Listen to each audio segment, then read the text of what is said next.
इल्जामात के बावजूद कराची में शोएब शेख के घर को गैर कानूनी तौर पर मिसमार कर दिया गया है। बोल के खिलाफ इंतकामी कार्रवाइयों में तेजी।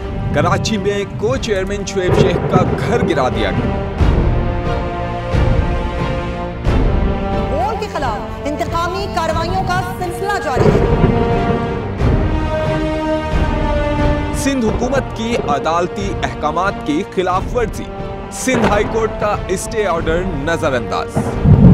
सेक्रेटरी बल्दियात Najam Shah, director land Sawal Islam, director anti encroachment Imran Ahmed को नोटिस जारी। Administrator KMC director Saifur Rahman, DIG south Irfan Baloch, SSP Keamari Fida Hussain को भी फरीक बनाया गया। इससे पहले जो जुल्म के पहाड़ तोड़े गए, शोएब अहमद शेख की जबानी सुनी। 60 दिन का वक्त होता है, 102 दिन के बाद मैं जीत गया, केस बरी हो गया, 102 दिन के बाद अपील फाइल की, एक्सेप्ट कर ली। नहीं करते ना एक्सेप्ट, खत्म हो जाता ना जुल्म यार।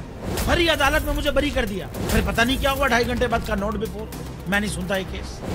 खड़े रहते अपने फैसले पे, मिट जाता जुल्म। अल्लाह ताला ने बिठाया इस इन कुर्सियों पे इनको यार, ये अल्लाह ताला की तरफ से फैसले करने हैं। तो या तो ये फैसले आएंगे, जुल्म मिट जाएगा, या कौम खड़ी हो जाएगी जुल्म के खिलाफ।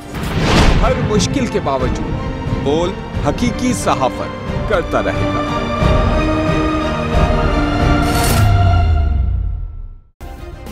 सब्सक्राइब करें और बेल दबाएं ताकि कोई खबर रह न जाए।